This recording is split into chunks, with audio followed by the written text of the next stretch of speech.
So let's start with the reason why everyone is here, the reason why we are here in this webinar.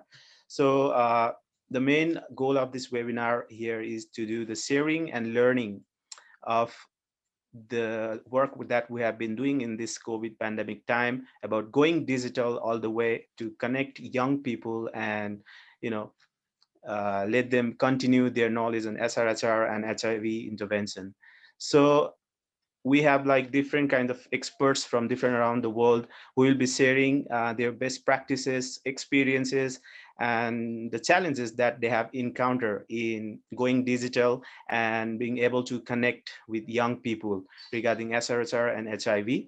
So since we are different individuals and institutions working for young people, so the main question would be, to what extent have we been effectively able to digitalize our intervention on SR and HIV. So in this few moments and in this hour, we will be discussing all these stuffs and also do the learnings and sharings from everyone.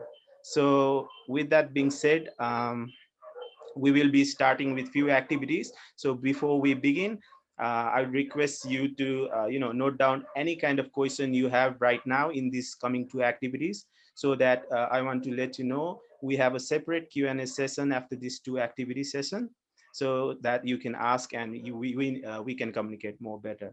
So for our first activity and to begin with this webinar, I'd like to invite Elena from UNAIDS and Yana from Teenergizer to share their perspective and experience with their focus on EECA region. So thank you. Thank you so much, Sajan. It probably should be the other way around. Yana should be speaking first and I should speak after her. That's the UN position here. But I will set a little bit of background, and then Yana will share an amazing experience from EECA region. So just let me say a few words first. I will share my screen in just 1 second. No, that's the wrong one. That's our screenshot. Just give me another second. Let me start once again. Yeah, this is it. Can you see it now? Yes, we can. Okay, great. Thank you so much. So good afternoon, good morning, and good evening, everyone, depending on where you're joining. My name is Elena Kirzushina. I'm working at UNAIDS Regional Office for Eastern Europe and Central Asia as a youth officer. And thank you so much to Dance for Life for inviting me and Yana to speak today on how we work in a new digital world with all our interventions on HIV and sexual and reproductive health and rights. And first, I'd like to, let me share slides. Yeah, first I'd like to say a few words on the situation with HIV. I do promise not to bore you too much with the data, but I guess we need, some numbers to get a picture. If we look at the global situation, only last year, about 500,000 new HIV infections were registered globally among young people aged 15 to 24. And a good news that we see a promising decline in new HIV infections around the world, but unfortunately it still remains far from 2020 target that all the governments set for young women. And on the right, you see a couple other points that, for example, 47% decline in new infections among young people aged 15 to 24 years old was registered in the last 10 years. And the biggest number of infections among young people, young women specifically, in 2019 were registered in sub-Saharan Africa. This is so right now is the most affected region in terms of absolute numbers. If we look at the data, at the proportion on how these infections are split between females and males. We see that in some regions, like in Africa and the Caribbean, adolescent girls and young women affected more, that they are in high risks of being infected. And in some regions, it's boys and young men, like for example, in Eastern Europe and Central Asia. And if I speak about my region, the biggest challenge that we have, the HIV epidemic continues to grow dramatically. It's still growing in 3 regions in the world, but in our region, with the biggest speed, it's increased by 72% of new cases in the last 10 years, which is really, really alarming and worrying to all of us, of course. And here you see how this data changed in the last 5 years in this age group, aged 15 to 24. We've had an increase about in 10,000 cases, and this is registered cases. Overall, we have about 70,000 young people living with HIV, aged 15 to 24. I wanted also to speak about with you today about the challenges faced by young people specifically in the times of COVID. Of course, it made all of our lives more difficult for the last several months. We had a special, several special focus groups with young people globally and in EECA. I forgot to mention that on my first slide, there was a photo with young leaders from my region where we discussed what are the challenges. And they are actually quite similar all around the world. I will not read my slide, but you can see that young people themselves name a lot of problems, in access to HIV prevention, to services, to treatment, to support services. Mental health has been seriously affected, I think, not only for young people living with HIV, but for all of us. It's not easy to be in lockdown, especially for many, many months. Many things. In some areas, it's also big financial, problems. In some insufficient facilities, there are also human rights violations because when people are kept in lockdowns, they cannot go outside sometimes and reach for help that they need. Youth organizations also shared that it was more difficult for them to collaborate.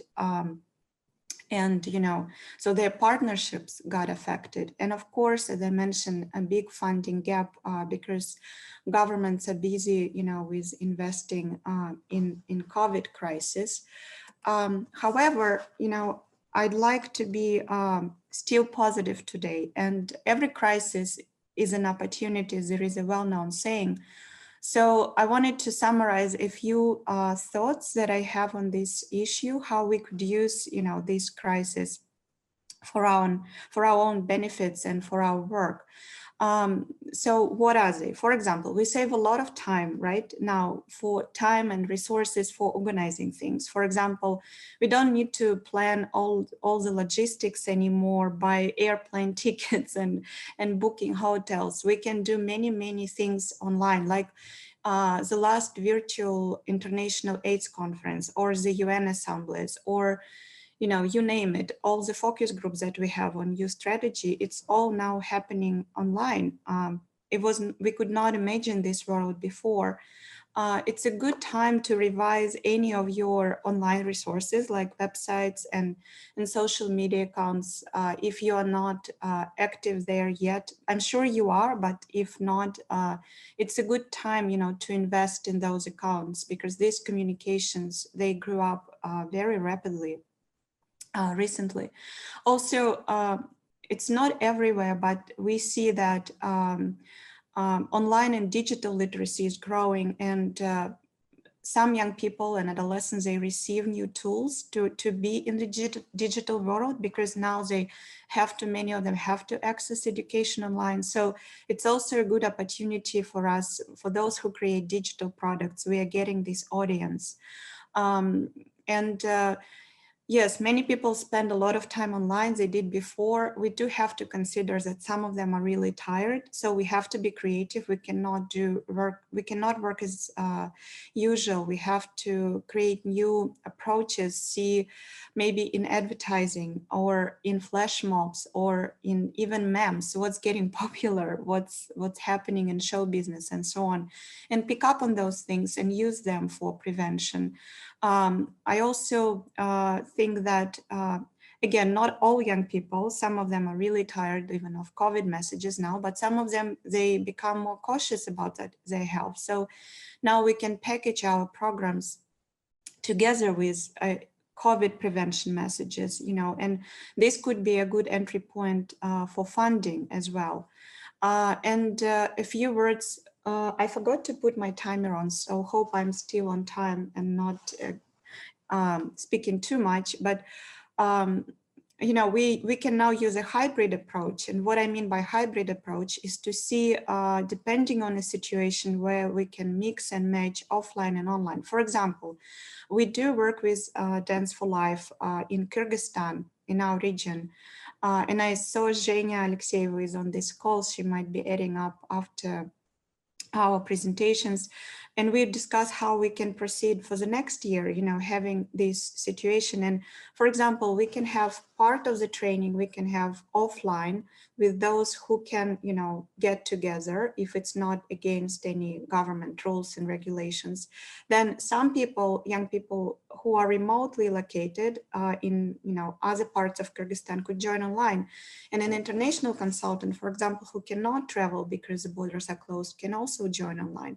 Of course, this is not always perfect and ideal, but we do have to, you know, work in the conditions that we have. And we have amazing experiences, both from Dance for Life and Teenergizer and YPR and other organizations in our region. And Yana will speak a little more on that. I will not use her time for that. But in terms of the future, I also was asked to say a few words on the funding landscape and how it will be. And it's true, we all live in these uncertain times. I guess right now there is no international expert who can tell you exactly when the COVID is going to go away and we're going back to normal, or are we going back to normal? But what we know for sure, we are continuing our work, and we as UNAIDS continue to support youth organizations. We are having new UNAIDS strategy coming up. The first draft will be discussed in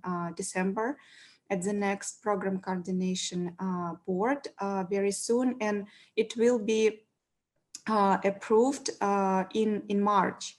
So by then we will know exactly what are the targets, what are the priorities, and we do hope to see targets and priorities on young people specifically there. And we and our partners are advocating for that as much as we can.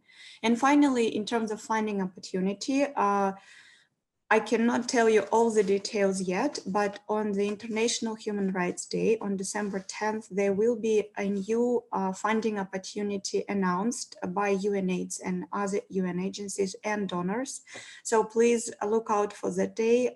And I was told it will be on SRHR, HIV and COVID together. So that might be an opportunity for you to apply for this very needed funding. Thank you very much. And now I'd like to give a word to my colleague, Yana Panfilova, and she will tell you all about the great work they are doing with adolescents in our region. So I will stop sharing screen. Yeah, thank you very much. Happy to see you all, and nice to meet you. Sorry, I guess I not all of you, but I guess in the future we know each other very well, I hope. So just a second. Yes. So what is, like, my name is Yana Panfilova. I'm from Ukraine, and I was born with HIV, and now I'm 23 years old. And when I was 16, I have founded a Teenergizer with my friends, with my peers, and we created for the teenagers a movement that has united teenagers and created by teenagers for teenagers. And now we are working in EECA region. We work in Kazakhstan, Kyrgyzstan, Russia, and Ukraine as well, and we have like mission, and our mission, like together we create a world in which every teenager can realize their potential, and world free of discrimination in all its manufacturing, including HIV. So like in 2015 we have like 5 teenagers, and now we have more than 300 teenagers, including HIV positive and HIV negative, because this is our unique, because we share with all the people, talk about like, okay, if you have HIV, it doesn't matter, and doesn't matter who what you have, this is like your identity. So now we implementing the teenagizer model, and the teenagizer model is like they have several steps. So the first step, this support group with HIV positive adolescent. Then we have internship for not HIV positive adolescent, like the active young people who want to realize themselves and self-development. And then we have like unite HIV positive adolescent and HIV negative adolescent, and then we have like the big support group, and then HIV positive adolescent accept their status. This is great achievement of our work, and this is like works for today and for these five years. And then we have like before quarantine, we have вечеринка, it's like HIV party, but after COVID, like now in the COVID-19, we don't implement this part because it's really hard, and we stay safe and care all of the people. So little bit more about internship, we share and we talk about the sex education, because unfortunately in our countries we don't have really great quality information about sex education. Sometimes political say us they don't have providing delivering this information, and they don't have access to the mental health, digital SMM, and communications. So this is like life skills we share with the young leaders, all of this the countries where we implementing. So HIV party is really interesting story, because the HIV party we invite the really big famous celebrities who share and have like influence for all adolescents in EECA region, and we talk about the health, we talk about the sex, and then we share like the testing on HIV and STIs.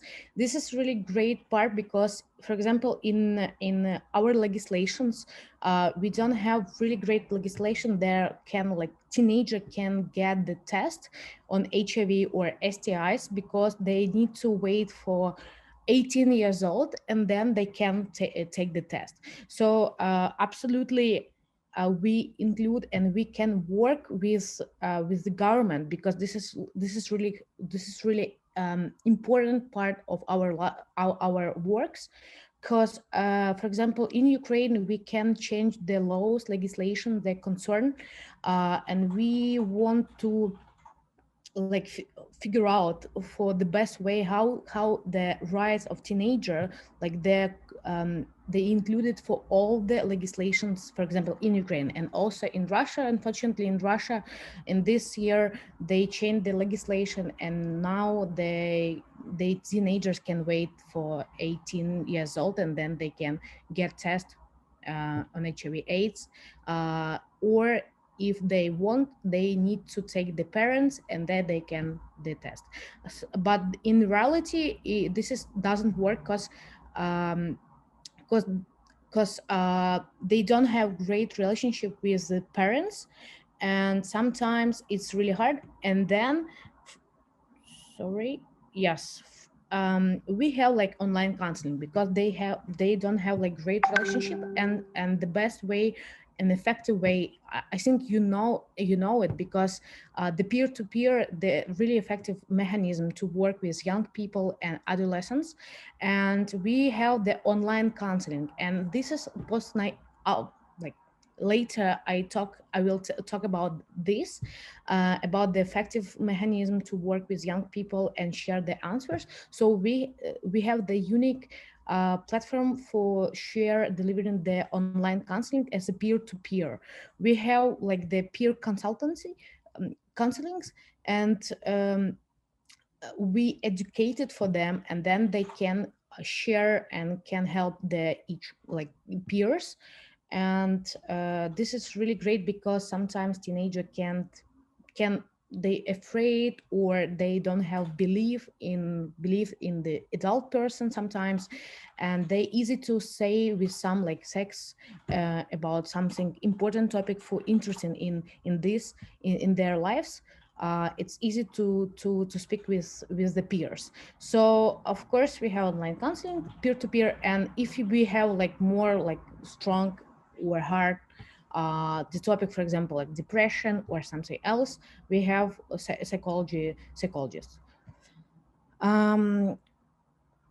Like again, we work in Russia, Kazakhstan, Kyrgyzstan, and now we are starting work with Tajikistan, because in Tajikistan now they don't have really like the big community of young people. So the main our results, we can create the big community of young people who advocated for all the rights in our region in their government. Um, so before we have like these results, and after and now we have this, because now if we see the COVID-19 is really hard time of especially teenagers and young people, because they don't really understand what the future.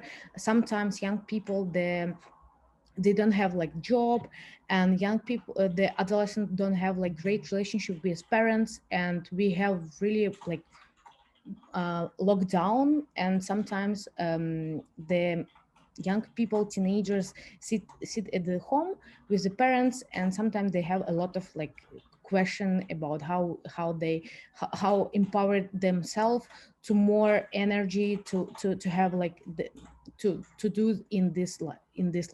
So for this quarantine, of course, we like all the time we work in the online, but now we like increase and all the work in the online. And for this like first the 2 months we have like 14 live broadcast in the Instagram with the stars, with the celebrities, influencers, and we reached for 2,300,400 adolescent and young people in EECA region.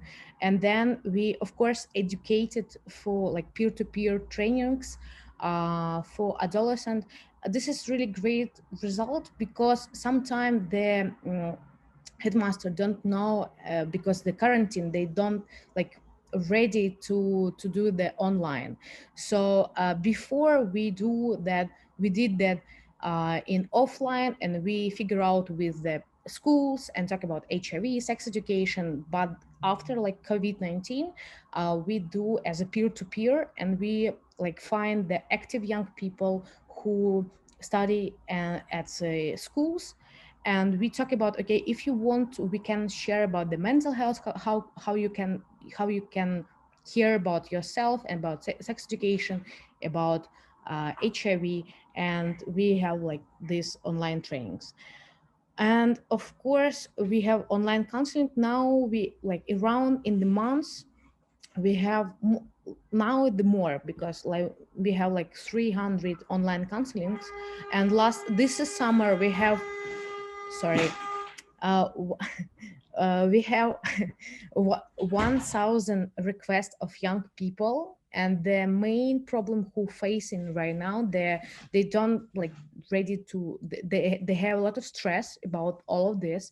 And if we talk about HIV positive adolescent, they have more stress, because sometimes our governments don't prepare all the treatments. And HIV positive adolescent really care about the treatment, because now it's really hard and understand how you can get this in the clinic, aid centers, etc. But we have online support groups, and we do like manual support group for EECA region. This is really interesting, effective story. So we of course have the online, like the site, website, and the people like reach it on for our website. So we like if we talk about the advocacy, it's really hard now because, for example, our law is stopped because of quarantine COVID-19. It's really hard to advocate in something because our leaders don't more like possible to do something because they really care about like COVID-19. Yes, if you have any question, please tell me like how it's. Oops. So thank you very much, Yana, and also Elena, for sharing your facts and information of the current situation and status in the EECA region. And also, I am very much inspired by the work Teenergizer is doing, Yana. So as you said, if any of our audience have any questions, please note it down right now so that after this next activity, we will have separate Q&A session that you can ask with us. So now, we are moving into the next activity. And before going to that, I read one statement that Elena shared, which was crisis is opportunity. So this statement is very much related in this situation. And also working as a Trainers for Life in Dance for Life, this was also another opportunity for Trainers for Life, to connect with young people differently, and that's means going digitally. So last time we were just going face to face, but this time that's a new opportunity to connect with young people digitally. So also regarding our work in Dance for Life, this gave us opportunity to design sessions that we deliver physically to the young people and be able to connect with young people all around the world in a short time. Obviously, we have different kind of advantages going digitally. So in this activity, I invite you to get an experience of what digital activity looks like that young people are actually participating in. So for that, I would be inviting my other colleague, Trainers for Life, with me. So before that, I just want to make sure that going digitally means like there are different options. So while we were going digitalizing with this our sessions, the approaches were different, like going with the video conferencing or going with the different approach like instant messenger. So we also tried with instant messenger and video conferencing, and most of the young people loved both way, and we decided to continue in both ways. So but now we are going to experience one activity in a video conferencing way, for which I want to again invite my colleague to introduce yourself. Yes, thank you so much, Sajan, and hello to everyone. Again, good morning, good afternoon, and good evening, depending on where you are right now. So my name is Muneeb Arshad, and I am the trainer for life for Dance for Life in Pakistan. And just like Sajan mentioned, it's going to be a great experience with all of you. And before we dive into the activity, I would request Sajan to please share some of the details on how the activity is going to go on. Yes, Sajan. Sure, thank you, Muneeb. So right now I can see some of us have opened the webcam. However, some are, I can see black. So my offer is, or let's say an invitation for you to make this activity fun and productive, is to join with us with open webcam. So I want to offer and invite you to open your webcam, and if possible, to make it in a landscape orientation so that we can see a quite spacious, and most importantly, we able to see both of your hands like this, not like this, but both hands like this. Can you show me your hands?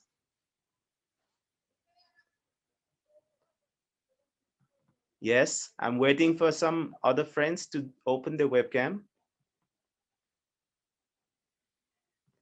Okay, so yeah, you can put your hands down now.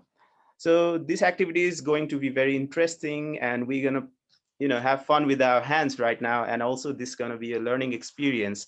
So what going to be happen is we're going to learn more about relationships. So this is one of the activity from our Journey for Life that we deliver to young people that discusses about relationship. So more on that later. Now, my friend Muneeb will be sharing with you 10 different statements, and you have to respond on that. So on what way you can respond is, so first we start our hands like this. So make your hands a fist and make your back face to the camera. So if I read one, Muneeb reads one statements, and if that statements according to you crosses your boundaries, or it is something that you would not allow to happen, then you have to raise your one finger. For instance, I can give you an example. For example, that could be, my friend invites me for a night party. That's an example. So for me, is that thing something crossing my boundaries or not? If yes, I will like raise my finger like this if that crosses my boundary. If no, then I'll just put my hands just like this. So there will be 10 different statements, so you have to respond accordingly. So there, your hand's gonna be like something like this. Please feel comfortable how you want to raise your fingers. So that being said, I can still see some of our friends have issue with the webcam. So we have an alternative option for them as well. While we share the statements, we will also share that in the chat box. So the friends who are not able to open the webcam can type yes or no. For example, if we say a statement and if that statement crosses your boundaries, then you can type yes. For the ones who are not able to open their webcam and put their hands. And if it doesn't crosses, then type no. Is that clear? If that's clear, give me a thumbs up. Can you give me a thumbs up? Okay. So, and one last thing is that you need to just put your hands, make it visible in the camera, and until further instruction, you will just have to wait and do your hands like this, not like put down. Okay. So with that being said, now I'd like to invite Muneeb to start with the statements. Yes, thank you, Sajan. I hope everyone is clear with the instructions. And I'm glad to see everyone holding their hands the way we want them to. Just like Sajan said, what we would want is for you to keep your hands where they are. So even if you lift up a finger, depending on the statement, do not put the finger back and do not put your hands back until further advised. Okay, so it's an exercise as well for all of you. Let's see how many of you can hold this till the end of the session. All right. So now what I'm going to do is I'm going to ask some statements. You all should listen to the statements very carefully and then decide whether that statement crosses your boundary or not. And depending on that, you either raise your finger or not. All right. So is everyone ready? Great. So here comes the first statement. Your male or female friend pats you on the back. Your male or female friend pats you on the back. Okay, I'll give you a few seconds just to think about the question. Okay. I see some of the responses in the chat and I don't see any finger raised so far. Interesting. Great. So yeah, I see some answers in the chat. Okay, so the second statement, your friend uses your phone without your knowledge. Your friend uses your phone without your knowledge. All right. I see the answers and I see the responses in the video as well. Great. Let's move to the next statement. Your family judges you on the type of friends you make. Your family judges you on the type of friends that you make.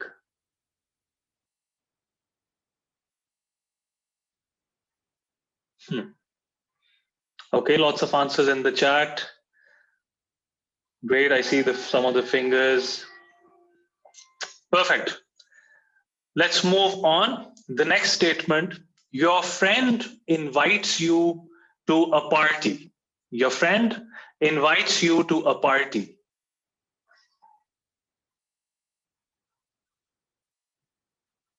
Okay, I'm just going to wait for some answers in the chat as well. Yes. Next statement, your partner gets possessive if you meet with your friends without them. I will repeat it. Your partner gets possessive if you meet with your friends without them.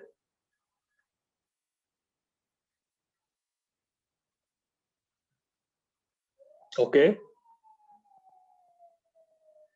Okay, I also see a question in the chat that do you go back to the fists after every question? No. The way you answer, you just need to keep raising those fingers that are up already. So you don't have to put them back. All right. Moving ahead to the next statement. Your friend makes negative comments about your outfit. Your friend makes negative comments about your outfit.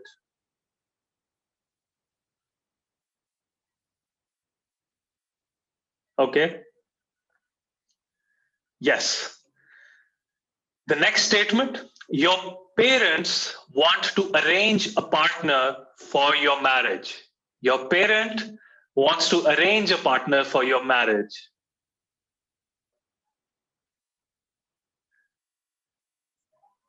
Okay. Great. I still see all the hands are up. That it means you're active and you're not tired already. Moving ahead, going to the next statement, your partner keeps a condom in their wallet or purse. Your partner keeps a condom in their wallet or purse.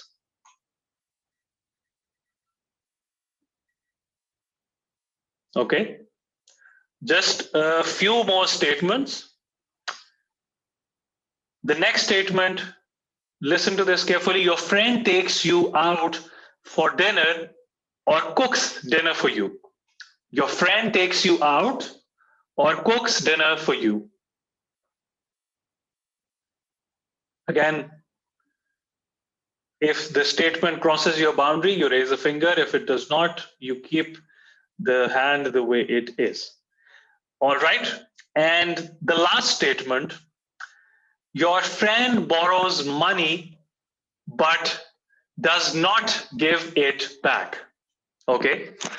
Your friend borrows money and does not give it back.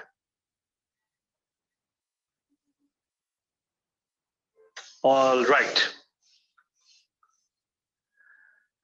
Okay, so again, I see a lot of answers in the chat and I see all of you and your hands in the video as well. I would request you to keep your hands where they are. And I would request all of us to just have a look around and just see how everyone is holding their hands. How are the fingers? Just have a look around and see how everyone's holding their hands. Yeah, just have a look around.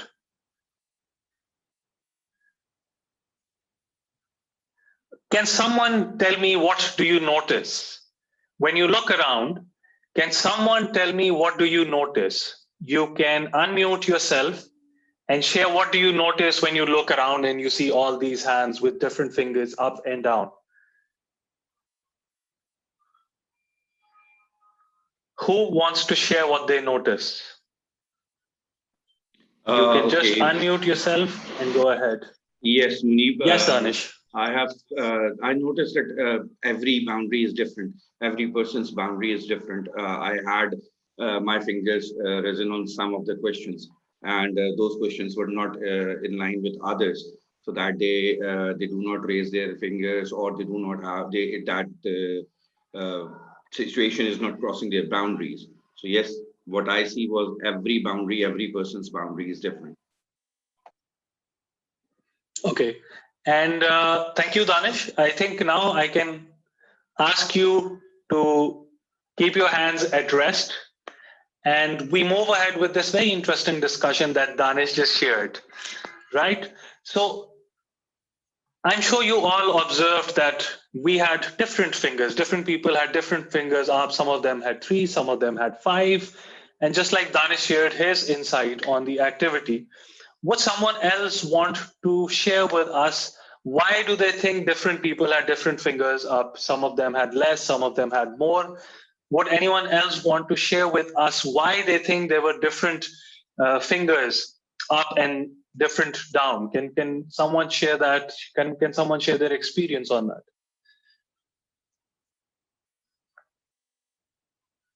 Anybody wants to share with us? Why do they think there was this difference? Yeah, I can share maybe my opinion on it. I think it really depends on, Yes. of course, sometimes it's just an opinion. For instance, if someone borrows money and doesn't give it back, I find it annoying or I don't like it. But I find it okay if someone gives me a negative comment about my outfit because I think that's their opinion. So I think it's really your personal preference or maybe your background.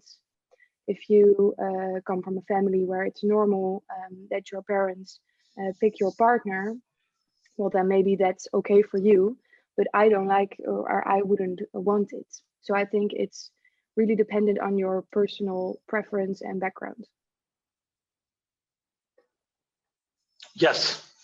Thank you, Irene. I think that's a great feedback in your experience. And so what I get from what you just said is that it is important that we know our boundaries and also the boundaries of others. So just like we saw that different people had different boundaries. So on different questions, we saw that some of the people had concerns or they were not okay with that statement, while others were okay with those statements. So again, I have another question on this, and that is, why do you think it is important that we know our own boundaries and also the boundaries of others? So we all shared our experience and what we realized from this activity. Would someone like to share with me, why do you think it's important for us to know our own boundaries and also the boundaries of others around us?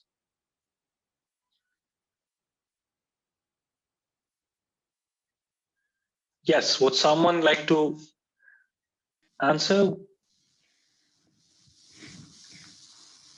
Well, this is Radhika from Nepal. I think it's important to know own limitations and to control others' expectation over ourselves, and also our expectation on others. So we set certain kind of boundary, then it will help us to limit on expectation, which ultimately benefit in sound relationship. Thank you. Yes. Yes. Thank you, Radhika, for sharing your opinion on this, your point of view on this. I also want to look at the chat as well, because we had a lot of people who were answering on the chat as well. And when you look at the chat as well, and if you scroll it up or down, you see that there's a difference in answers as well. You see a lot of no's and yeses on different statements, and you get the same idea what we had here on the videos as well. That different people have different boundaries. You know, they're okay with some of the statements that we made, but a lot of other people might not be okay with the statements that we made. So just like Radhika mentioned, and I think of another question from that, she mentioned that it's important to also maybe mark or share your boundaries. So this brings another question in my mind, and that is, when and how do you think you can communicate your boundaries? I mean, we have set this clear that different people have different boundaries, but would someone like to share how do you communicate or set your boundaries?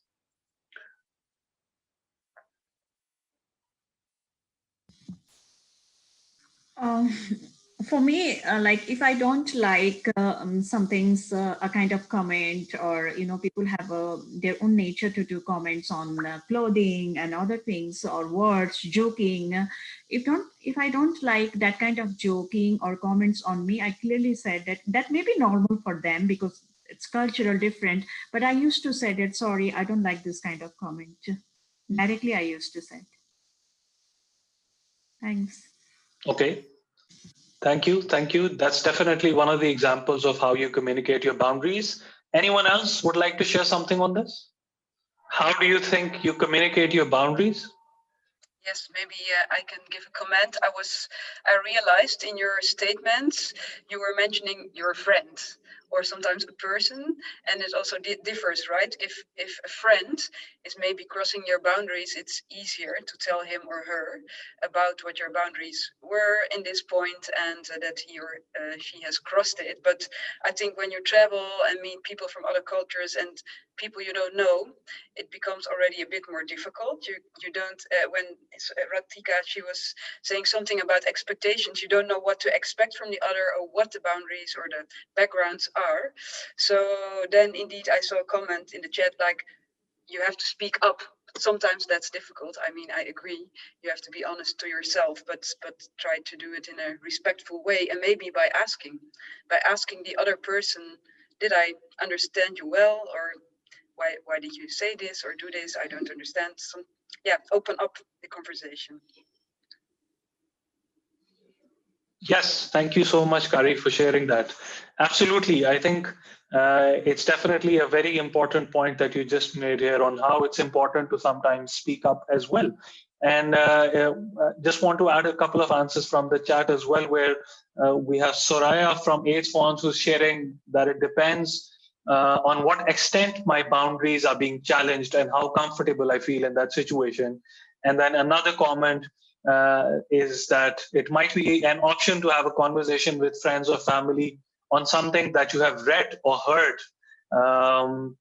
So yes, so again, since we're having such an interesting discussion, another very interesting question that comes to my mind is, so we communicate our boundaries and, in different manners, in different ways that we just heard from. We communicate our boundaries with other people, with the people around us, with our friends, with our family. But how does this help a relationship? So in the first place, we have made this clear that there are different ways in which we communicate our boundaries. But I'm intrigued to know, how do you think expressing these boundaries help a relationship? So this can be a relationship with your friends, with your family, with the people around you. But how do you think communicating these boundaries would help that relationship? Yeah, I can maybe say something. I think being able to express your boundaries and have the other people accept them really helps the relationship in terms of like respect, like, that your friends or your peers or your partner, really respect what you like and what you don't like. And I think kind of bridging to that also really helps a lot then with trust, that, in future, for example, if someone does cross a boundary and you explain to them, hey, listen, I didn't really like that, and then they take it on board, then in future that you can trust them to not step over that boundary again, depending on how they kind of reacted to you and received it. Yeah, thank you, Nicole, for sharing that. And before yes, please. I think if we have a clear understanding about own boundaries, and then we communicate and behave like that, and maybe that person or that whoever, the another one, feel like something different for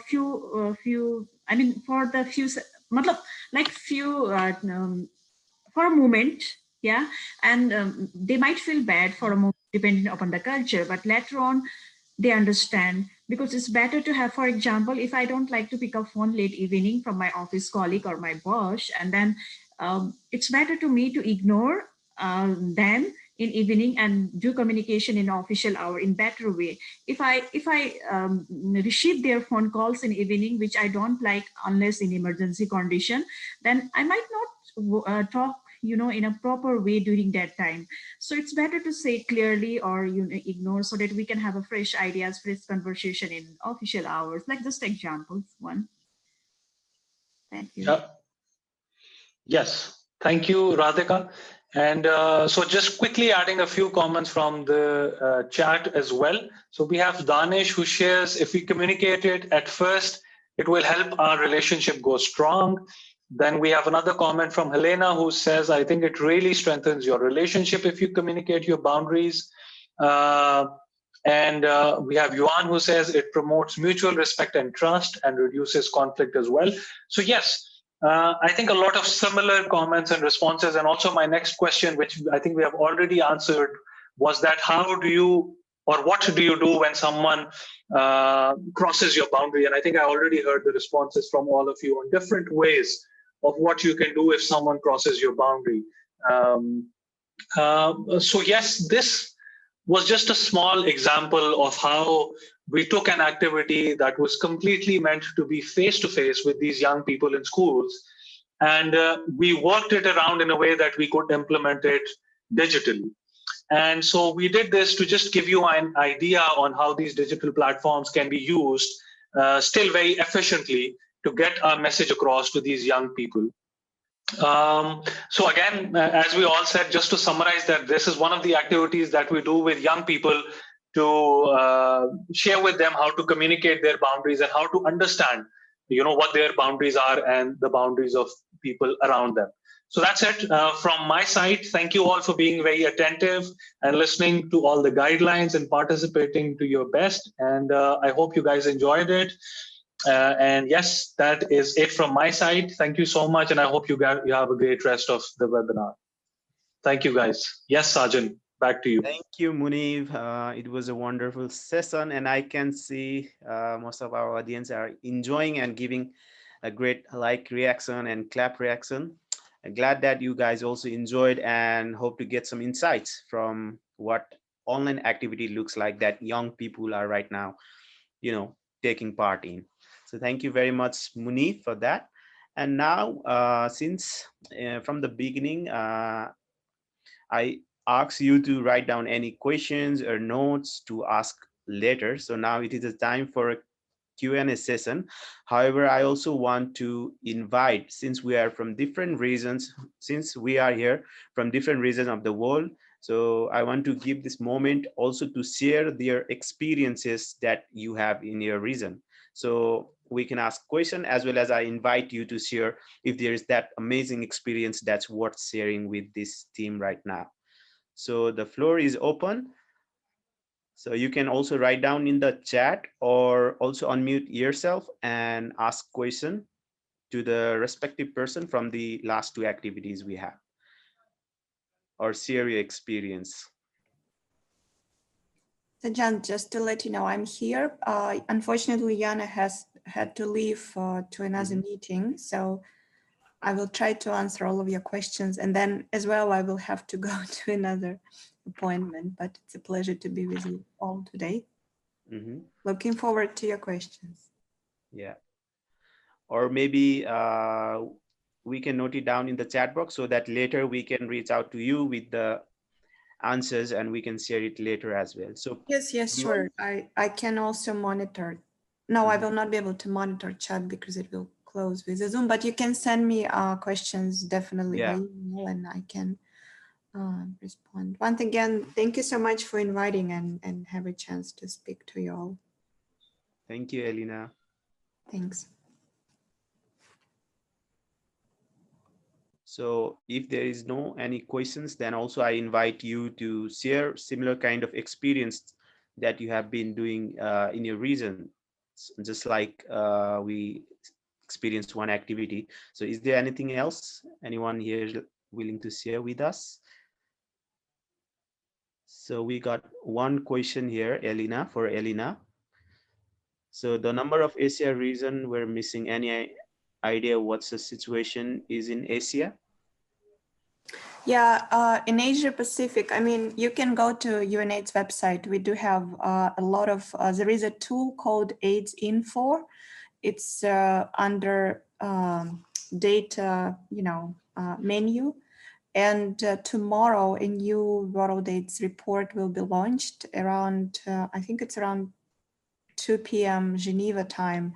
Right now, all the new data on the embargo, but you definitely can find data available there. It's a big growing epidemic as well in Asia Pacific, and there are many, many young people there. That's what I know for sure. But since it's not my region of expertise, my region of expertise in Eastern Europe and Central Asia, that's why there were not specifically data on on this region, only global and EECA region situation. What other questions do we have? How do you measure the impact from the digital interventions reach on social media? Do you look at the number of times a post is seen, or do you have idea how to look more detailed? So Suraya, who is this question specifically for? Could you also mention that so that we are clear for whom this question is? Yes, I think she just left actually, because that's fine. I can try to answer it as I understand. So how do we measure impact? Of course, to measure impact, we always have to do, if we do it strictly by science, we have to do some behavioral studies, some measurements or social, surveys on see what, for example, if we train people on increasing knowledge about HIV, we have to first measure what their knowledge is using at least simple survey and then measure after. That would be one way to approach. We still measure how many participants joined, even if it's online. Yes, sometimes we do count coverage in social media, like how many post likes, reshares, and so on. But if a person, if we measure knowledge, it's not always easy to understand from this information if the person really changed his opinion or got really trained. So there are various ways, and it's really I would say an M&E expert area, but there's some, basic understanding that I have on how to do it. Maybe some other colleagues could share as well. How do they measure impact? If they like to. So we have another question as well from Heitske. I'm also curious if someone in this group has examples of online interventions or tools that they have tried or used that did not work well, and why. And wonderful, I need to leave. I can maybe share during some trainings and conversations that we have across UNAIDS, we did use Mentimeter.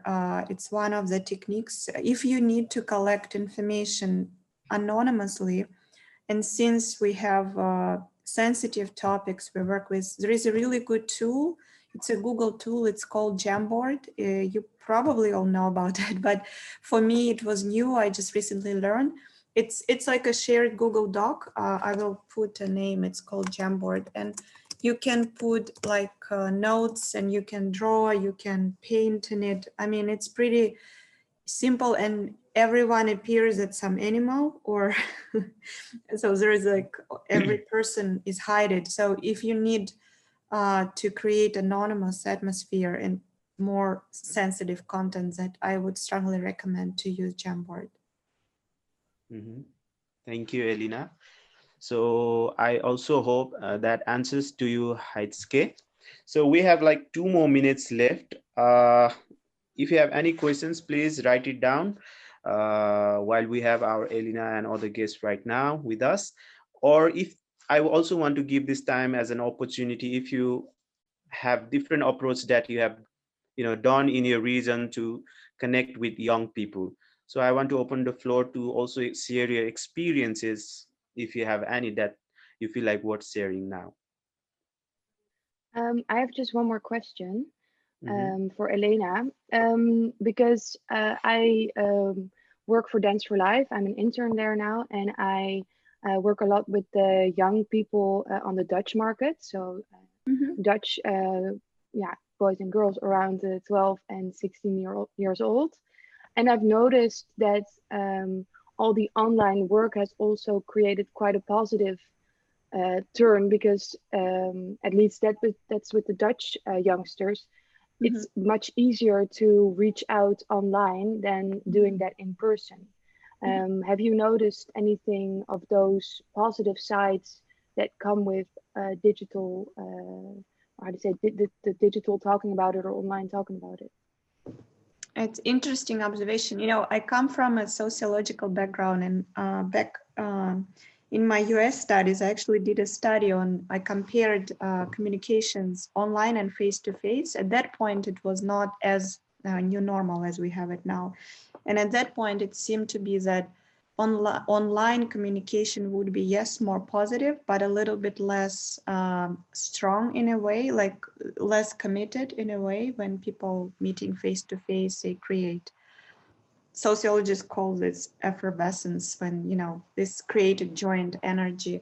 So I would say, yes, it's more positive. There are limits to it, definitely. But I think nowadays, all the, you know, all organizations and companies, and including international ones, very important, and important NGOs, and we all do it online now. So I guess we can also look at new studies coming up on how it changes. But right now, I do believe we can do a lot, even more than we thought before, using online space. And it's a future for sure now. It just, I think it will be mixed, as I mentioned in my presentation. It still will be hybrid, because we are all humans and we are very social, and we need people, you know, to have around us. That's, I wonder what other opinions are there and experience. It would be great to hear as well.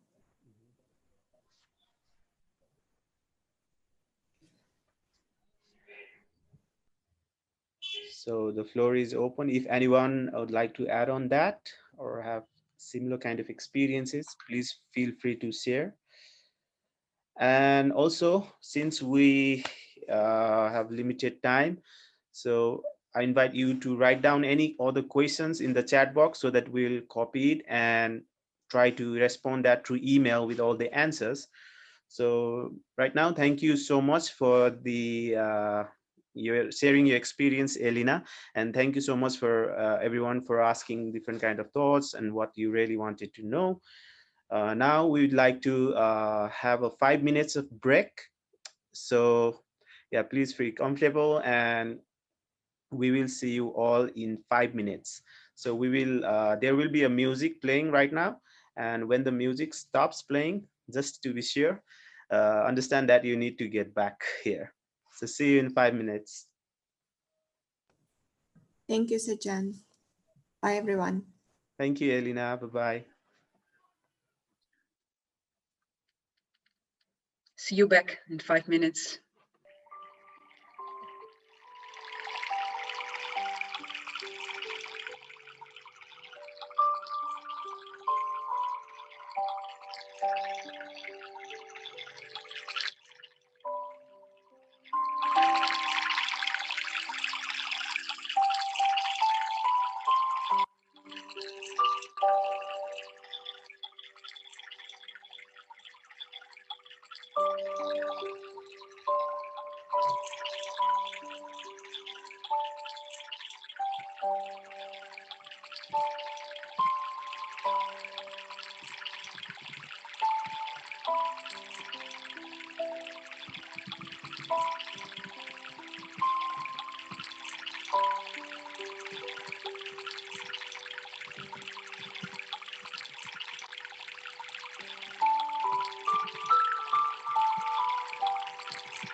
So welcome back, everyone.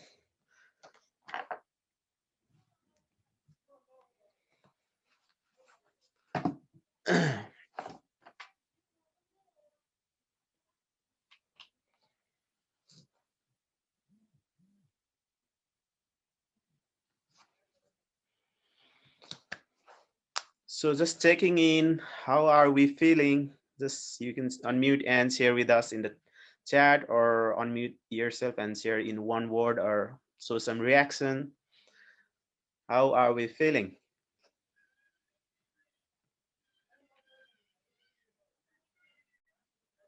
Okay. So it's already been 5 minutes, so just checking in if everyone is here. I can see some messages. Thank you. The music was really soothing. Happy, good, excellent. Nice. Glad that we're keeping up the vibes. So it's already been an hour that we have started this webinar. So, and also I believe we have been having a quite fruitful discussions till now, and a good session. So moving on to now, now I would like to invite Idana from Radio Netherlands Worldwide to share her experience and perspective in Mexico and Venezuela regarding SRHR and HIV. So I want to give the floor to Idana. Thank you.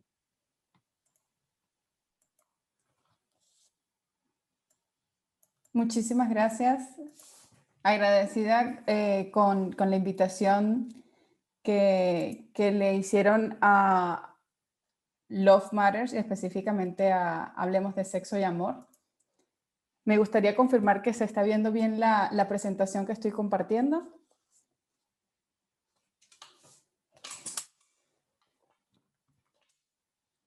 Vale, prosigo entonces. Me gustaría comenzar hablándoles un poco de dónde parte toda esta experiencia que les quiero compartir, de qué plataforma estaríamos hablando Y en esta oportunidad hablemos de sexo y amor. Tiene como eslogan plantear y esta invitación constante a los jóvenes a hablar de sexo y amor de una forma libre, clara y sin rodeos. Queremos que los jóvenes se acerquen al tema de salud sexual y reproductiva sin ningún tipo de tabú, sin ningún prejuicio, que puedan contar con información para su toma de decisiones. Este modelo no solo lo trabajamos nosotros desde México para Latinoamérica en español, sino que es un modelo que también se replica a través de una red global de Love Matters en países como Egipto, India, China, Nigeria, Kenia y República Democrática del Congo. Esto, obviamente, hay una adecuación al espacio geográfico en donde se están desempeñando, pero el propósito es ese, brindarle información a los jóvenes para que hagan su toma de decisión informada. Queremos hablarle a los jóvenes, en este caso, en un rango de edad entre 18 y 30 años, nosotros de habla hispana, lo cual nos abre todo un panorama amplio en América Latina, Hispanoamérica, mejor dicho, para afrontar estos temas, preguntas y dudas que tienen nuestros jóvenes actualmente sobre salud sexual y reproductiva. ¿Por qué hablamos de sexo? Nosotros planteamos esto porque siempre hay como muchas limitantes al momento de buscar nuestras preguntas sobre sexualidad en Internet. Hay muchas fuentes, muchísima diversidad de información que a veces nos ponen en la difícil decisión como de saber a qué debo tomar en cuenta, cuáles son las fuentes de esta información y nos hacen cuestionarnos qué debemos seguir. Nosotros queremos ser una opción confiable dentro de todo el panorama que ofrece Internet para que nuestros jóvenes sientan ese soporte y ese apoyo incluso de pares en los que puedan respaldarse sus dudas, pero que tengan la confianza de que la información que se les va a brindar tiene un respaldo científico, es laica, es respaldada en información e investigación. ¿Desde dónde estamos haciendo, desde dónde llevamos esta conversación sobre sexo y amor? Lo hacemos de nuestra plataforma principal, que es la página web, hablemosdesexo.com, donde a través de el juego de una línea gráfica atractiva para nuestros jóvenes y las preguntas normalmente posicionadas como más recurrentes, como amor y relaciones, conocer sus cuerpos, hablar sobre la diversidad, cómo hacer el amor, métodos anticonceptivos, embarazos, terminan siendo el atractivo para que ellos se involucren en este espacio. Igualmente, el filtro que usamos para plantearles todos estos temas que a veces nos causan risas nerviosas, nos sonrojan, que todavía no hay como esta apertura para hablar del tema de una manera cómoda y natural, pues el tema del placer es algo que nosotros usamos como puerta de entrada a todos estos temas. Queremos que tú disfrutes de tu sexualidad, es nuestra propuesta para los jóvenes. Queremos que disfrutes de tu sexualidad, pero tienes que conocer esta información y es la que queremos compartirte, ¿no? No queremos ser quienes de manera autoritaria le digan al joven, esto es lo que tú tienes que saber, esta es la información que tú debes manejar, sino que todos estos temas generales que ven en nuestro menú principal vienen a partir de esta demanda de los usuarios, de qué quieren saber ellos, y obviamente hay una pauta desde nuestro propósito educativo de hacerles saber como opciones, riesgos, mitos, tabúes que pueden haber alrededor de ciertos temas, y es un acompañamiento más que que suene como algo jerárquico a estarle infundiendo como pensamientos o directrices, ¿no? Entonces, retomamos esto, esta es la imagen que podrían ver al momento de hacer link en nuestra página web, hablemosdesexo.com. Una parte importante que tenemos es esta parte del foro que se llama Conversemos, y es un espacio en el que los jóvenes se encuentran y se dan cuenta que no son los únicos con las preguntas que se están haciendo, que hay otras personas que también se están cuestionando lo mismo y que están las moderadoras, especialistas, también jóvenes, dándole respuestas a todas sus dudas y que de alguna otra forma se sienten acompañados. Somos un equipo, nos vamos resolviendo las preguntas, se dan el espacio también de compartir sus posturas, sus pensamientos. Obviamente lo que nosotros buscamos o nuestra pauta ahí sería mantener como este marco de respeto, de ese proponer opiniones, hacerlo desde el respeto. Esto es lo que llamamos el foro de Hablemos, y durante este tiempo de COVID activamos este botón que van a poder conseguir en mano derecha de nuestra página, que hemos denominado la parada del placer. ¿En qué consiste la parada del placer? Consistió en poder reunir en un solo lugar no solo nuestro foro, que es el que les acabo de compartir, que es este intercambio entre pares con la moderación o acompañamiento de especialistas, sino que también unimos lo que llamamos la consulta en línea, que es la asesoría especializada médica directamente a través de, no es a tono grupal, sino personalizada, y que los hacemos o nos apoyamos a través de la Fundación México Vivo, que es la organización que nos acobija con su área educativa, ¿no? En la consulta en línea es brindada por ellos, y todo lo que hicimos fue poner los enlaces a través de este espacio de la parada del placer. Otro punto o otro servicio que también reunimos en esta parada del placer fue el mapeo o la geolocalización de servicios amigables para jóvenes. Es decir, si el joven entra en el foro y ve que su pregunta pudiese ser contestada por los especialistas, chévere, ya es un espacio de compartir, pero si no ve resuelta su duda, pues la instancia siguiente a consultar sería el espacio de la consulta en línea.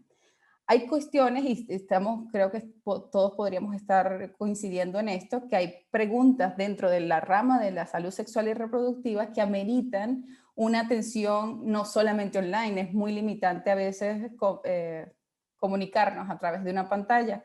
Entonces es donde nosotros referimos el paso siguiente, que serían los servicios amigables, ¿no? Que son espacios aquí nada más tenemos mapeado servicios amigables en México. La planificación o lo que nuestro plan a futuro sería poder incorporar servicios amigables a lo largo de toda Latinoamérica, y que los jóvenes se sientan confiados que el lugar donde van a ir los van a atender con empatía, con confidencialidad, con toda la información que ellos necesitan. Esta conversación que estuvimos haciendo, no solo en nuestra página web con todo lo que les he compartido, sino también a través de las redes sociales. Estamos activos en 4 redes sociales: Facebook, Twitter, Instagram y YouTube, donde mantenemos este parámetro educativo de hacerles llegar la información y que la conversación parta de la demanda que ellos tienen y no de lo que nosotros quisiéramos imponerles o entregarles como una información adecuada dentro de su salud sexual y reproductiva. Ahora, ¿cómo mantuvimos esta conversación durante el COVID o durante la cuarentena? Pues nos dimos cuenta que no solo estuvieron México y Venezuela, que son los países a los que estamos enfocados, sino que se unieron Colombia, Perú, Argentina, España. Nos llegaban dudas de todas estos fueron el ranking de los 6 países donde más recibimos preguntas e interacción a nuestra página web. Y obviamente esto no solo partimos de nosotros tener el conocimiento y poderlo dar, sino que hay que adecuarlo a un contexto de acuerdo a cada uno de los espacios donde nos estaban llegando la información. Por ejemplo, les quiero compartir en Venezuela se nos hizo muy difícil el poder hacer un asesoramiento o un acompañamiento completo, porque hay una situación y un contexto político, social muy fuerte y diferente al que podríamos estar viviendo acá en México. Entonces, a veces ese acompañamiento, esa moderación se tornaba un poco ruda, un poco fuerte, porque por ejemplo, nuestros jóvenes, a veces la recomendación era deben usar, tienes que usar condón, compra tu condón, ¿no? Es como la recomendación estándar. Pero ¿cómo haces tú o cómo le planteas tú una recomendación como esta a un joven que se maneja entre la toma de decisión de compro un método anticonceptivo o compro o aparto este dinero para comida? Porque a esos niveles podría estar la situación económica en Venezuela. Está una situación económica dolarizada, donde los jóvenes se ven como muy limitados, lo que hace mucho más propenso estos embarazos adolescentes, infecciones de transmisión sexual. Y esto es por darle un caso y muy a grosso modo de situaciones que a veces se nos presentan en la moderación, adecuándonos a contexto país de cada una de las preguntas que nos llegan, ¿no? Otro contexto que pudimos ver durante todo este contexto de cuarentena fue que lo que pueden ver en el gráfico de arriba fueron nuestras visitas durante el periodo 16 de marzo a 16 de noviembre de este año, ¿no? Nuestras visitas al sitio web se duplicaron y se concentraron en este rango de tiempo, del 16 de marzo a 16 de noviembre. Incluso del registro que se había hecho total de todo el 2019, que fue 1.081.000 visitas, aún sin haber terminado el 2020, duplicamos a 2.626.000. Entonces, ¿esto qué nos quiere decir? Nuestros jóvenes siguen interesados en saber sobre salud sexual y reproductiva. El tiempo de cuarentena les dio ese espacio de estar más, de ser más partícipes en estos espacios digitales. Entonces, el estar para ellos, el hacernos presentes con buena información, de hacernos presentes con moderación oportuna, es súper importante. Otro aspecto, y aquí quiero resaltar la parte del foro de Hablemos, que igualmente durante todo, finales de mayo, y hasta el 16 de noviembre, que es los rangos de tiempos que se plantean acá, todas las dudas, preguntas recibidas al foro de Hablemos se duplicaron importantemente, recibiendo ya mensualmente aproximadamente 500 preguntas al mes. Entonces eso nos denota como hay el interés. Evidentemente la sexualidad no entró en cuarentena para nuestros jóvenes, debemos estar ahí y debe crecer mucho más esa oferta de buena información en Internet, porque si antes era la fuente principal de consulta, creo que ahora se ha hecho como imperante, muy necesaria contar con buenas ofertas dentro de Internet para nuestros jóvenes. Los temas más buscados en nuestra web estuvo, pues, el principal y que ha estado desde que hablemos de sexo y amor, es plataforma desde el 2012. Penes, la consulta sobre penes, formas y tamaño es una pregunta recurrente en nuestra plataforma. ¿Cómo hacer el amor? Resalté este tema de VIH un poco por el contexto de este webinar. Cuerpo femenino, orgasmo femenino, un poco, si nos damos cuenta, la mayoría de los temas son con tendencia hacia el placer. ¿Cómo disfruto? ¿Cómo mejoro yo en este ámbito de mi vida? Y son poco hacia el área preventiva. ¿Qué nos ha tocado a nosotros? Que paralelo a estos temas que ellos están demandando y de los cuales quieren saber, acompañarlos con temáticas de la prevención, del consentimiento, por ejemplo, de la asertividad al establecer vínculos afectivos, de los cuidados, protección, prevención, todo esto, a pesar de que no lo están demandando, pero es un mecanismo muy sutil que a partir de lo que ellos nos piden, también acompañarlos o meterles pequeñas dosis de información que también estaría siendo de interés, por ejemplo, en el conocimiento de estos temas relacionados directamente con el placer.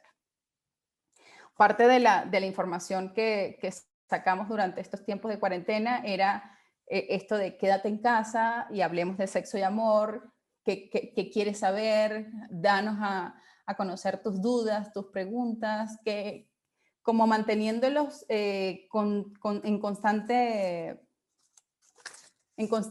interacción con los otros jóvenes que también están en la plataforma, y que sí, evidentemente por los temas que les compartí anteriormente, no está verbalizado la necesidad de saber, o por lo menos no fue una constante, el querer conocer como formas de prevención entre la sexualidad o la práctica de mi sexualidad y los riesgos ante el COVID. No fue algo que nos preguntaron directamente, pero sabíamos como plataforma educativa que teníamos que mantenerlas en nuestro discurso o incorporarlo en nuestro discurso. Muchos de buscamos hacerles adecuaciones a los temas, como por ejemplo relaciones. Esto fue un live que realizamos, la cuarentena nos separó y no sabemos qué hacer, ¿no? Otra es, ¿puedo contagiarme de coronavirus si beso a alguien?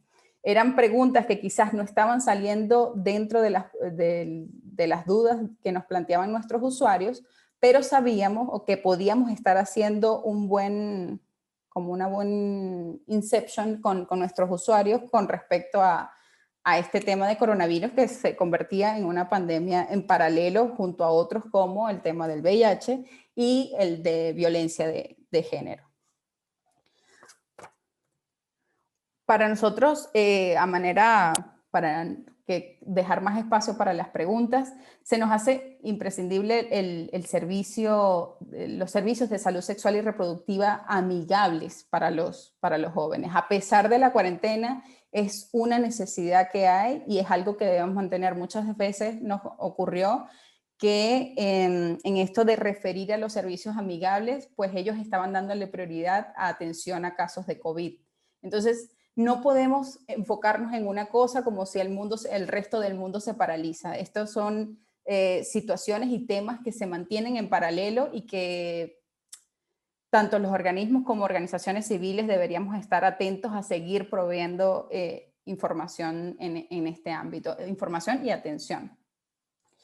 Otro aspecto que también usamos para enganchar con nuestros jóvenes fue el hacer los live, ¿no? Llevamos aproximadamente desde marzo hasta esta semana 51 live realizados, ¿no? Con un alcance aproximado entre 700 y 1200 de alcance en cada una de estas intervenciones, con temas diversos, quizás no muy unos adecuados a esta demanda que hacían los mismos jóvenes y otros más bien establecidos por nosotros como a manera de qué estamos viendo, de qué estamos observando. Y aquí es muy importante como lo que mencionan o llaman el social listening, ¿no? Estar atentos de cómo está planteando el joven la pregunta, qué está queriendo saber, esa interacción como directa, cercana y que se sienta como en un espacio donde él puede compartir sus cosas y no va a ser juzgado.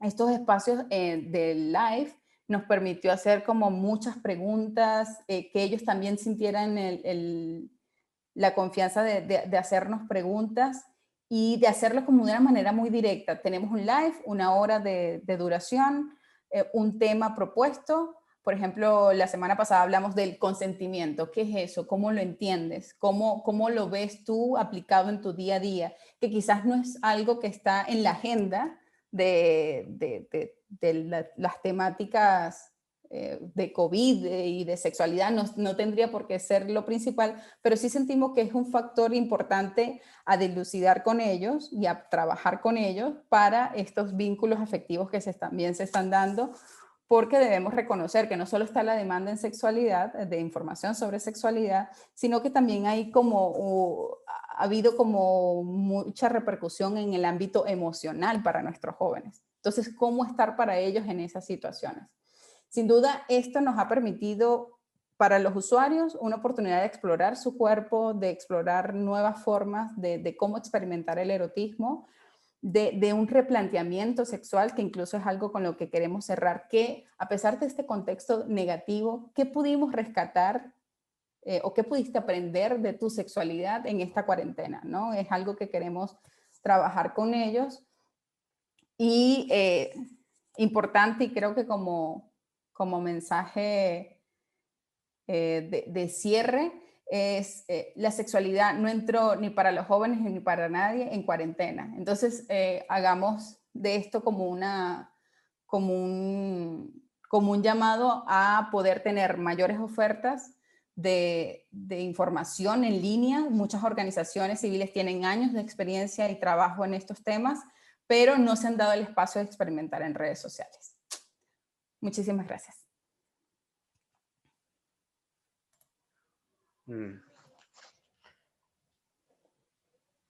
So thank you very much, Idana, for sharing your overall broad experience on love, sexuality, and pleasure. That's really young people need to look forward and get informed about. Thank you very much for that really nice presentation and quite important information sharing with us. So a quick question and answer round that we'd like to do. And we have already one question in the chat box for you from Hannah. So the question is, which platform did you use for these live sessions with you? To Idana, so we have a question. Yes, which platform did you use for these live sessions with youth? It's in the chat box also.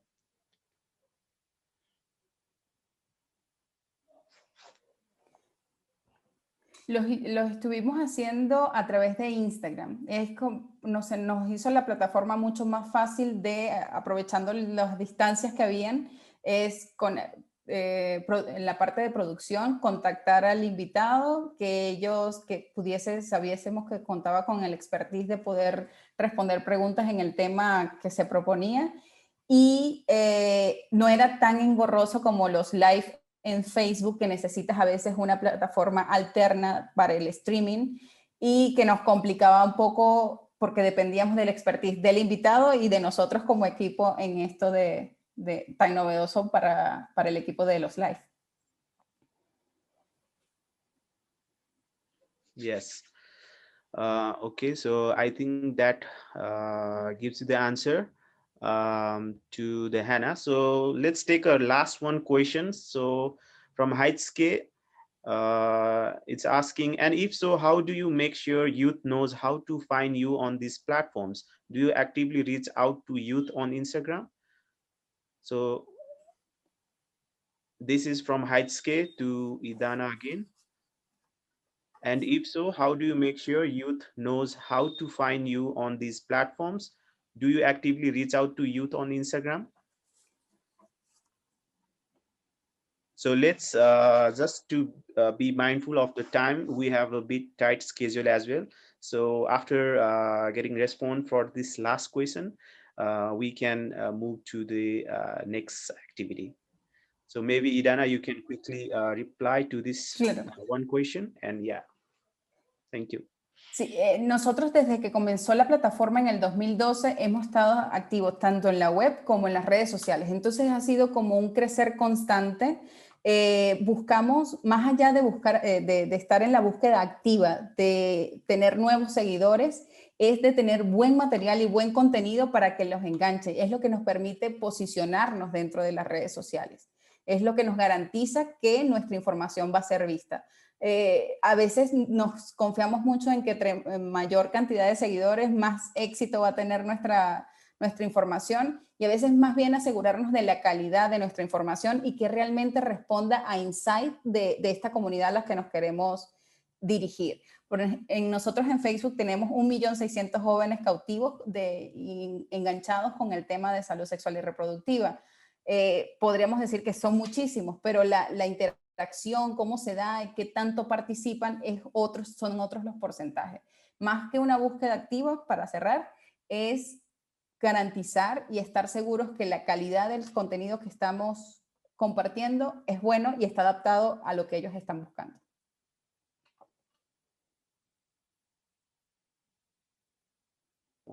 So yeah, thank you, Idana, for your answer. So I hope, Heitske, that answers your question and your query. So before moving on to the last part of the closing part, I also get one question, I think, which is very important to address right now, which is from Camelia.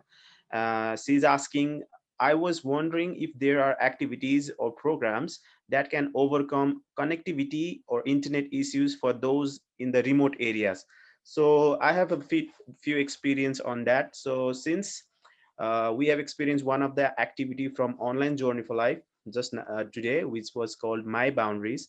So keeping this internet issue and the cost of internet on mind, we designed these activities compatible with the WhatsApp platform. So since if we be able to connect with young people and deliver session using WhatsApp, then that would be cost effective, and also maybe in some areas like in remote or even in urban, there are like internet problems. So since WhatsApp messengers like instant messenger uses less data, if we deliver session on that, then I think that's also a great solution of having the internet issue, because WhatsApp can be used in a limited data. And yeah, so I hope that answers your question, Camila. So now, since we have only a few minutes left, so I would like to now invite Carrie for discussing on what's next. So over to you, Carrie. Thank you very much, Sajan. I will keep it really short because thank you also, Idana, for your great presentation.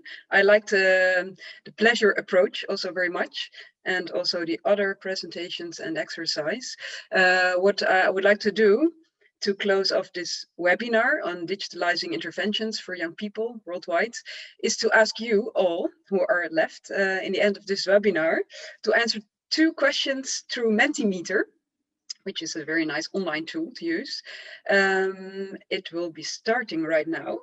And also in the chat, you will see how you can reach the Mentimeter on your computer or tablet or on your phone. That is by going to the link menti.com, so www.menti.com. Oh, you see it here in the screen. And use the code. And when you have done that, there are 2 questions that I want to ask you. You see this first question popping up, and you can fill in. Oh, you already do it, I see. Name 3 key characteristics of effective digitalized HIV SRHR interventions. Wow, I see popping up: engaging, personalized, confidentiality, far-reaching, fun, timely, pleasure positive. Interesting words. Oh, many more words. Tailor-made, safe space. That's also an interesting and important one. We didn't touch so much upon it, but indeed, it's important to create a safe space also digitally. And we can also spend a whole webinar on that, I guess. Use of platforms, yeah, social platforms like Instagram, Facebook, forums, internet. Contextualized, we have heard to completely from examples from different regions, Latin America, the Eastern Europe and Central Asia, also from Asia, examples. Wow, honesty, that's an interesting word. Okay, I think it stays with these words, but many words. Thank you very much for reflecting on these characteristics. And then the final question for you all who have been able to to listen and to participate in all the sessions. What are your main takeaways from this webinar? It can be a sentence, it can be an insight or a word that you want to take along with you to your organization in your professional life, or how you want to reach out to young people dealing with sexual and reproductive health and HIV issues. I see coming up, people are typing, I hope. Social media plays a very important role in reaching young people. Definitely, it's the place where they are, I think. Be innovative and see opportunities in these times that are also stressful. What we also heard Yana saying, young people experience stress about their futures. Know your target group and what they need. and the insight that you can still facilitate great activities online, engage with young people communities, but putting us in their shoes, very important, engaging presentations and inspiring discussions online. We have to keep learning and improving the digital services to support, guide, and engage with youth. There are many opportunities, but also risks to consider and mitigate. Every challenge gives an opportunity. Wow, beautiful takeaways and insights. The digital interventions can be as effective as face-to-face sessions. That's an interesting one. It's also interesting to do more research about the differences in impact. And let me see, did I mention every insight and learning that came up? I think there's a lot of food for thought after this these more than 1.5 hours of the webinar. So we will, what I think is important that we'll share with everyone who was interested in this webinar, we will share a report with highlights and learnings and insights, and also question and answers in a summary, of course, with you all. And also some links to interesting reports and research and videos that we have received from you, and the PowerPoint slides that were was also asked for by some participants. So thank you all, and I would like to give the very last words to Nicole from ShareNet. Brilliant. Thank you so much, Carrie. Yeah, on behalf of ShareNet, I would just like to thank all our speakers today. You're fantastic. A special shout out to Idana and Ruel, who are calling from Latin America. So it's quite early in the morning for them when we started. I'd like to thank you, Carrie, especially for really being the driving force for making this webinar happen. And to all the participants, thank you so much for your engagement and for really making this a lively webinar. So I think on that note, we can close, and we hope to see you at another webinar again soon. Thank you so much. Thank you all.